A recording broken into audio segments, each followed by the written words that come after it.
Au nom du Père et du Fils et du Saint-Esprit. Amen. Amen. Saint Isaac, le Syrien, un père vraiment très intéressant à lire, à étudier et à découvrir, il disait les choses d'une manière très directe et parlant de ce temps, c'est-à-dire celui qui suit la Nativité et la Sainte Théophanie. Il faisait la description suivante et tout à fait impressionnante. Il disait finalement Dieu s'est revêtu de la chair, de notre chair, comme d'un vêtement. Et du coup, tous ceux qui s'en revêtent par la suite se revêtent automatiquement du Christ. Voilà. Et évidemment, il continuait en reprenant les paroles de l'apôtre, tous qui avaient été baptisés en Christ, vous avez revêtu le Christ. Et il expliquait, voilà, de manière comme ça, très directe, un peu quel est le mystère de ce temps qui est ineffable. Et en allant plus loin, il commentait en montrant que, ce faisant, revêtant notre chair et venant dans le monde et accomplissant les différentes actions que nous connaissons, donc sa sainte nativité, puis le début de sa prédication, puis son saint baptême, et enfin, par la suite, les miracles d'aujourd'hui, et puis tout le reste, eh bien, il disait qu'en faisant cela, en plus de cela, eh bien, il se mettait à purifier l'homme, à le purifier du péché, de ce qui a causé sa chute, son éloignement de lui-même, de Dieu. Et, il enlevait comme ça le péché progressivement par la grâce qu'il pouvait répandre. Et ça, c'est particulièrement intéressant. On le voit dans la Nativité, il revêt la chair, il purifie la nature humaine du péché dès l'origine. Ensuite, eh bien, il va purifier ses générations. On a étudié les généalogies du Christ, c'est extraordinaire. Tous, dans le livre qui remonte à Adam, eh bien, tout cela voilà, sont purifiés par la venue dans la chair du Verbe à travers la mère de Dieu. Bon, il y a cette purification, puis il va commencer à illuminer le monde. Il commence dans la terre des nations, celle qu'on nous décrivait comme les ténèbres, et sa lumière, c'est-à-dire lui-même, par sa parole, eh bien, il purifie de l'ignorance l'humanité qui ne connaissait pas son existence ou sa venue.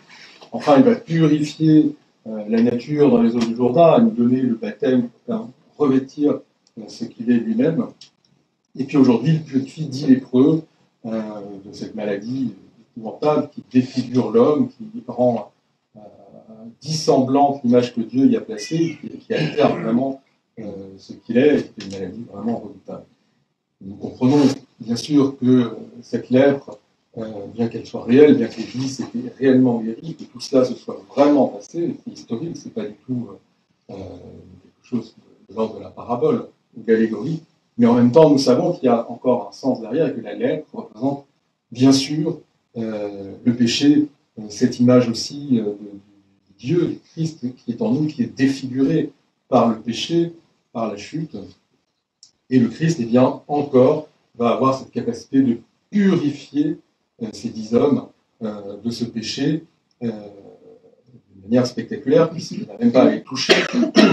Il a juste à prononcer une parole en disant « allez-y », et ils sont guéris en chemin. Et c'est la foi, évidemment, qui les guérit. Donc cet enseignement-là est vraiment très précieux pour nous, puisque cette guérison, elle a lieu dans un contexte tout à fait saisissant. Saisissant d'abord parce que ça nous rappelle quand même, bien entendu, par les paroles qui sont prononcées, Seigneur Jésus, Maître, aie pitié de nous. Bon, nous reconnaissons à travers ces mots extraordinaires cette prière qui nous est chère, qui elle a un petit peu un croisement entre les paroles de ces 10 lépreux, celle du publicain repentant au temple, que nous connaissons, Seigneur, fais-moi miséricorde, pécheur. C'est vraiment la prière, c'est vraiment le seul cri utile que l'homme peut adresser à Dieu, son Créateur. Seigneur, pitié, ça veut dire, Seigneur, donne-moi la grâce de repentir, Seigneur, fais-moi miséricorde. Et crier à lui en le confessant, Seigneur Jésus. Et c'est ça qui est extraordinaire, ces hommes aveugles, ils ont on ne sait pas comment, on leur a dit, ou ils ont dans leur cœur cette intuition que voilà, celui qui est là, c'est le Seigneur Jésus, c'est le Christ, et que parce qu'il est le Christ, il est dans la capacité de les guérir s'il le supplie, s'il lui demande sa miséricorde. C'est vraiment le seul cri voilà, qui peut être le nôtre demander la miséricorde de Dieu. D'abord confesser qui il est, Seigneur Jésus-Christ, c'est-à-dire Dieu, Père, Seigneur, Fils, Jésus, le Christ revêtu de l'Esprit, Saint-Esprit, donc confesser la divine Trinité, ça c'est l'essentiel pour nous. Et après, eh bien, demander à ce Dieu très unique sa miséricorde, sa grâce. Voilà, la parole essentielle d'être unique qu'on devrait adresser, et c'est cette prière-là qui nous est donnée. Le Christ ne les touche pas, le Christ ne les interroge pas, il n'y a aucune interaction comme dans la plupart des guérisons. Simplement, il leur dit d'aller se montrer aux prêtres. Vous savez, dans la loi, dans le Lévitique, il y a un rite. Le rite est important, il permet d'établir la relation de la société avec Dieu. Il suit les prescriptions données par Dieu, à travers les prophètes, à travers la loi, à travers plein de choses. Et bien donc, il faut accomplir toutes sortes de rituels. Ça prend un certain temps, il faut aller faire un certain nombre de sacrifices au temple, se faire voir par les prêtres qui vont prier, qui vont constater que la lèpre est partie, qui vont prier Dieu, rendre grâce, etc. Donc, c'est quelque chose d'assez juste, un rituel. Comme nous sommes habitués, c'est en quelque sorte aller mener votre vie liturgique et en chemin, parce qu'ils ont une foi importante, eh bien, ils se rendent compte, tous, les 10, qu'ils sont guéris. Il suffit juste qu'ils aient foi en la parole du Christ, et les voilà eh bien, complètement purifiés de leur lèpre, et donc ils sont obéissants. Il y a là, dans les interprétations qu'on peut lire de cet épisode, des choses étonnantes. On se dit finalement, et c'est un peu parce que le Christ souligne ça, il y en a qu'un qui fait demi-tour pour rendre grâce, on a l'impression que les autres, ce qu'ils font n'est pas correct, qu'ils n'ont pas conscience, je ne sais pas. Mais en réalité, ils obéissent au Christ, ils vont se montrer aux prêtres, ils vont faire des rituels, il y en a pour un certain temps, ils continuent les prescriptions rituelles, liturgiques, ce qui se fait, ce qui est canonique, ce qui est juste, ce qui est bon, ils obéissent à la parole de Christ, finalement, ces neuf-là. Donc quelque part, il y a quelque chose de juste, de légitime, et en même temps, il y en a un, peut-être parce qu'il est samaritain, c'est-à-dire étranger.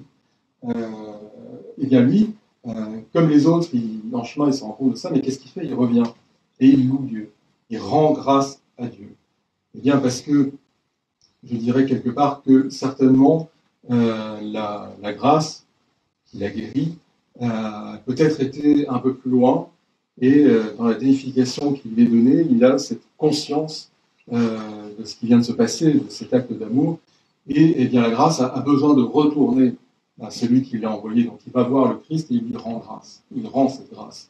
Parce qu'il est dans cet amour, il a pris conscience de ce qui se passe et il vient se prosterner, louer Dieu, c'est la conscience de la guérie, louer Dieu au pied du Christ, parce que là aussi c'est vraiment le fruit de la prière, le fruit de la grâce, et lui a cette conscience, et donc il nous est donné en exemple pour ça. Donc, quelque part, la purification qui est dans le temps, eh bien, elle est allée jusque-là.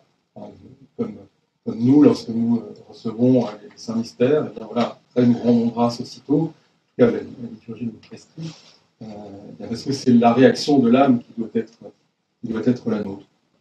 Donc, nous voilà orientés sur la foi qui doit être la nôtre, la manière aussi de s'adresser au Christ, et surtout, une fois que nous avons reçu tout cela, eh bien, le fait d'avoir cette capacité de rendre grâce. Et dans la méthode, c'est intéressant, parce que vous voyez ces hommes sur le chemin, ces lépreux, eh bien, ils vont aborder le Christ, donc ils crient, mais ils ne crient pas en leur fort intérieur, ils sont tous à crier après lui, en réalité. Nous verrons plus tard qu'il y a l'aveugle aussi qui va faire la même chose. Il y a quelque part, ils harcèlent Dieu, Seigneur Jésus, aie pitié, Seigneur Jésus, aie pitié, jusqu'à ce qu'il se passe quelque chose. Il y a ce courage, cette attitude d'arriver à attirer l'attention de Dieu pour être guéri. Il faut une foi pour cela aussi. Et bien, moi, je suis assez content qu'on se retrouve avec cet évangile aujourd'hui, parce que moi, c'est toujours l'impression que des personnes exceptionnelles que l'on a la chance de côtoyer, c'est des êtres évangéliques quelque part, comme la presbytère Odile, eh bien, c'est des gens qui ont ce comportement-là.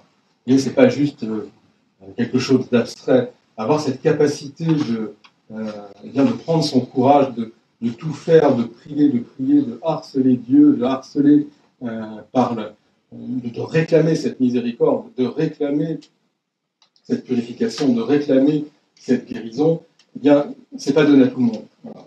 La plupart vont suivre les prescriptions rituelles, ce qui est déjà énorme, ce qui est déjà juste et bon. D'autres, ça sortira complètement de notre vie. Et puis, il y a ces individus-là qui auront cette capacité d'attraper Dieu sur la route et de le faire agir dans leur vie, de les guérir et de faire quelque chose. Et il allait plus loin que ça, c'est-à-dire que là, il y a vraiment une image très intéressante. Vous voyez, Dieu nous dit finalement, regardez, le chemin jusqu'à la déification, il est long. Il faut faire encore tous ces jours de rites pour être purifié, reconnu, hors de la lèpre, aller au temple, aller voir les prêtres, etc. Et pourtant, c'est déjà en chemin qu'ils ont reçu la plénitude de la grâce et la plénitude de la guérison, de la déification. Ils en prennent conscience en chemin. C'est comme ça. Nous, en fait, finalement, on sait qu'on a encore un grand chemin à faire avant d'y arriver, et pourtant, c'est déjà là. Et il y a ces êtres exceptionnels qui ont cette capacité de fonder des paroisses, de fonder des églises, de redonner l'orthodoxie à dans une forme, je dirais, incarnée, adaptée à des peuples comme le nôtre, et qui vont prendre tellement au sérieux Dieu, tellement au sérieux l'Église et la vie dans l'esprit, qu'ils vont avoir ce déclic de s'arrêter en chemin, de faire demi-tour, de venir se prosterner devant Dieu, d'avoir cette capacité de s'approprier le rituel. Là, on va faire au bout du rituel, on ne continue pas, on s'approprie. Ça, le presbytère Odile, il faisait ça très bien. Quelque part, elle arrive à prendre la parole liturgiquement, même dans les liturgies, là, j'entends pas bien. Et oui, mais là, la plupart des gens, ils vont regarder leurs pieds, ils vont se perdre, tant pis, on n'entend pas, ils vont râler après. Mais elle a tellement la conscience de la vitalité, de l'essence de ce que l'on fait, que tout est important, qu'elle était capable de, par cette attitude, de s'approprier les choses. Moi, j'ai envie de communier, j'ai envie d'entendre la parole de Dieu, j'ai envie de savoir ce qui se passe. Alors j'interviens, sans rien chambouler, mais hop, parce que c'est typique. Ça, c'est un exemple extraordinaire. Cette voix, moi, je pense que ça va me hanter encore longtemps. J'entends pas. Ou en pleine Italie, j'aimerais bien qu'on prie pour un tel, ou pour Père Grégoire. Mais parce qu'il y a une telle conscience de la réalité, il y a une telle sincérité dans ce qui se passe pour de vrai, donc l'action de l'esprit, que des êtres comme Presbytère Odile, eh bien, ils interviennent comme ça parce que tout est vrai. Parce que, voilà, peut-être que la plupart d'entre nous, on va avoir cette obéissance, cette timidité de se dire, bon, bah, on va faire comme les 9 autres. Nous, on va suivre la prescription, on va faire ce que dit le prêtre, on va suivre le rituel. Et voilà, des personnes comme Presbytère Odile, emplies de l'Esprit Saint, ont cette capacité de vivre pour de vrai, en direct, d'être auteur dans la liturgie, dans le fondement de l'Église, et d'être capable de rendre grâce et de faire changer les choses comme ça. Peut-être c'est dû à ce côté, comme les Samaritains, d'être un peu frangé ou d'avoir